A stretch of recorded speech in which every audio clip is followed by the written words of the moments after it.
नमस्कार, मैं हूं दीपाली राणा। आप देख रहे हैं कमोडिटी कॉल और बात करेंगे कॉटन की, साथ ही स्ट्रैटेजीज पर करेंगे फोकस। कॉटन की बात करें तो कॉटन के अधिक उत्पादन और कम कंजम्पशन के चलते बाजार का आउटलुक कमजोर नजर आ रहा है। दामों पर क्या असर पड़ेगा, क्या स्थिति है, इन सब मुद्दों पर करेंगे बातचीत। डीडी कॉटन के एमडी अरुण सेकसरिया हमारे साथ बने हुए, साथ ही एसएमसी ग्लोबल सिक्योरिटीज के वीपी वंदना भारती हमारे साथ मौजूद हैं।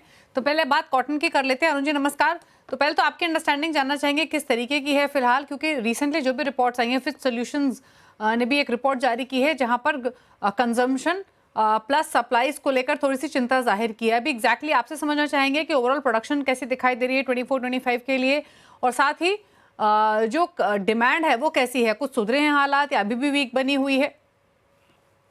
देखिए, जहाँ तक इंडिया का सवाल है, I will break into two. आपको इंडिया के बारे में जानना है कि ग्लोबली के बारे में जानना है? दोनों पर्सपेक्टिव से सर आपका राय चाहिए, बताइए। देखिए, इंडिया का जहाँ तक सवाल है, डोमेस्टिक कंजम्पशन काफी ठीक ठाक चल रहा है। मिलों को ये भाव में भी काफी अच्छा मार्जिन छूट रहा है। So demand is there in domestic market and supply के हिसाब से भी अभी नए आंकड़े जो हमारे सीआई की मीटिंग हुई थी उसमें अबाउट 300 लाख का प्रोडक्शन का फिगर आया है। सो अभी वो बढ़ने में या घटने में इसको ज़्यादा गुंजाइश नहीं है, मतलब 5-10 लाख प्लस माइनस हो सकती है। सो पर the major problem in India is कि एक क्वालिटी की प्रॉब्लम आ रही है। क्वालिटी थोड़ी कमज़ोर दिखाई दे रही है कई जगह में, और सीसीआई की प्रोक्योरमेंट होने से इन लास्ट 2-3 दिनों में सीसीआई का भी काफ़ी माल बिका है, लगभग 5-6 लाख आठ बिक गई है। तो ये देखते हुए मैं तो ये मानूंगा कि भाई हिंदुस्तान के अंदर डिमांड अभी तक पूरी तरह से पिकअप नहीं हुई है, because domestic demand is not enough to sustain the working of the mills. Globally जहाँ तक आप देखोगे, ग्लोबली में डिमांड कहीं पे भी नहीं है। That's very very poor demand and सबकी नजरें 2 तारीख के ऊपर है। 2 तारीख को प्रेसिडेंट ट्रम्प क्या करते हैं, यूएसए क्या करता है, टैरिफ के अंदर क्या होता है, because any swing whether it is 5%, 10%, either ways can swing the market either ways. So it is a very unpredictable market as of now. अभी आप यूएसए में भी देखिए एक मार्केट वीक चालू है. Now many mills are offering products made out of US cotton, in spite of the cotton being expensive. But people are offering US cotton.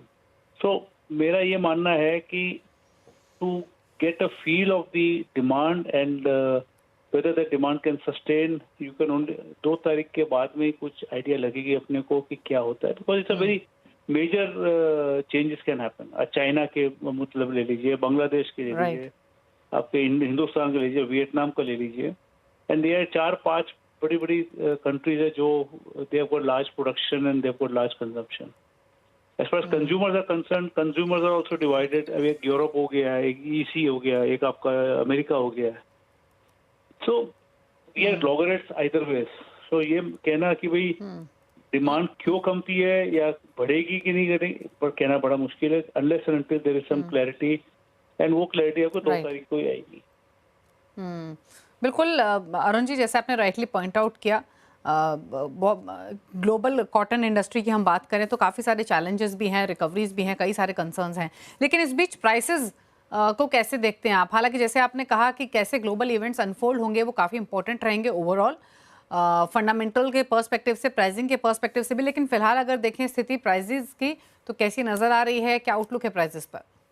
देखिए, prices का जहाँ तक सवाल है, आप आइस को अगर फॉलो करते हैं तो ice is be going around between 64, 65 to 66, 67, 67 50 के ऊपर गया नहीं है, और 64, 64 एंड हाफ के नीचे गया नहीं है। तो ये रेंज में चल रहा है, 4.4 सेंट का प्लस माइनस का बाजार चल रहा है, which is a very narrow range, keeping in mind the type of volatility जो इन्होंने विटनेस किया है इन लास्ट 6-7 महीने में। ये last 1 month, 1.5 month has been quite subdued and cool. Okay, चलिए शुक्रिया अरुण जी, क्विक कमेंट्स अपने शेयर करने के लिए प्राइसेस पर, डिमांड सिनेरियो पर और क्या ग्लोबल स्थिति बनी हुई है। वंदना भी हमारे साथ कनेक्टेड है। वंदना, आपकी राय क्या है कॉटन के भाव को लेकर? जी दीपाली, मैं सारी डिस्कशन सुन रही थी और मुझे भी यही लग रहा है कि बिल्कुल रेंज में है ये मार्केट। लेकिन एक चीज है कि जब कोई भी चीज रेंज में होती है और रेंज ब्रेक होता है ना, तो एक बड़ा सा मूवमेंट आता हुआ हम यहाँ पे देखते हैं। तो मेरे ख्याल से अभी 64 सेंट्स के करीब एक जो सपोर्ट है 62 सेंट्स के करीब वो बना रहेगा। और आने वाले समय में थोड़ा भी अगर सपोर्ट मिलता है, क्योंकि अनसर्टेन सिचुएशन है और अगर सप्लाई टाइटनेस यहाँ पे पूरा स्टॉक है, लेकिन जिस तरीके से टैरिफ पे बातें हो रही हैं, तो एक सप्लाई टाइटनेस आ सकती है कि शिपमेंट कैसे होगा, ट्रेड रिलेशंस कैसे होंगे। अगर उसका फायदा इस काउंटर को मिलता है तो मुझे लग रहा है कि प्राइसेस जो है वो हायर साइड जाके एक बार 70 सेंट्स के करीब आ सकता है। तो मुझे लग रहा है कि पॉलिटिकल इनस्टेबिलिटी और टैरिफ की वजह से अगर यहाँ पे सप्लाई साइड में कुछ इशू आया, यहाँ पे एक रिकॉर्ड स्टॉक्स रहते हुए भी हम कॉटन में कप साइड देख सकते हैं। तो 62 सेंट्स मेरे ख्याल से यहाँ पे सपोर्ट है। 70 सेंट्स के करीब ओके। अगर साइड हुआ तो जा सकता है। चलिए, तो ये बात हुई कॉटन की। प्राइसेस फिलहाल रेंज में, लेकिन ग्लोबल इवेंट्स कैसे अनफोल्ड होते हैं, डिमांड ग्लोबल कैसे नजर आती है, वो देखना रहेगा। सारे फैक्टर्स इंपॉर्टेंट होंगे। रुक रहे हैं एक ब्रेक के लिए। ब्रेक के उस पर वंदना की स्ट्रैटेजीज तो लेंगे ही, साथ ही आपकी क्विक क्वेरीज को भी करेंगे शामिल। तो वापस आते हैं। हमारे साथ बनी हुई, पहले करते हैं बात ट्रेड्स की। तो वंदना बताइए, एग्री नॉन एग्री पैक से आपकी ट्रेडिंग स्ट्रैटेजीज क्या रहेंगी? दीपाली, मुझे लग रहा है कि अभी एक करेक्शन आ रहा है गोल्ड में, और एफएमसी की मीटिंग में अगर बोलते हैं कि होल्ड करेंगे रेट कट को, तो मेरे ख्याल से यहाँ पे और भी करेक्शन देखने को मिलेगा। 88,600 ये एक लेवल रहेगा जहाँ पे सेलिंग एडवाइस है। 88,200 का टारगेट है। स्टॉप लॉस लगाना होगा 88,800 का। दूसरी चीज है यहाँ की, पीस डील के बाद अब यहाँ पे 5760 के करीब क्रूड ऑयल में एक सेलिंग बन रही है। 5710 का टारगेट होगा। स्टॉप लॉस लगाना होगा 5785 का। और एग्री पैक में मसाले का जो काउंटर है वो काफी बढ़िया यहाँ पे ट्रेड कर रहा है। तो टर्मरिक में बाइंग एडवाइस रहेगी। 12,300 के करीब यहाँ पे बाइंग करना है। 13,200 का टारगेट होगा। स्टॉप लॉस लगाना होगा 12,750 का। और धनिया में भी बाइंग है, तो 8,050 के करीब बाइंग है। 8200 का टारगेट है। स्टॉप लॉस यहाँ पे लगाना होगा 7,995 का। ओके, तो ये रही ट्रेडिंग स्ट्रैटेजीज। अब क्विकली क्वेरीज को करते हैं शामिल। पहला, वैभव गुप्ता ने मुंबई से सवाल भेजा है एसएमएस के थ्रू। क्रूड पर एक लॉट 5796 के भाव पर खरीदा हुआ है, जाना चाहते हैं क्या करें, बताइए क्या सजेशंस? ये काफी नजदीक है। मुझे लग रहा है कि थोड़ा भी पुल बैक आता है इवनिंग में तो इन्हें एक बार ही निकलना चाहिए, क्योंकि अभी प्रेशर बढ़ेगा, क्योंकि रशियन क्रूड ऑयल भी अब धीरे धीरे इवेंचुअली मार्केट में आएगा। तो बेयरिश ट्रिगर्स ज्यादा है यहाँ पे। इनको 5780 5785 के करीब लेवल्स अगर मिलते हैं तो वहां पे ये एग्जिट करें।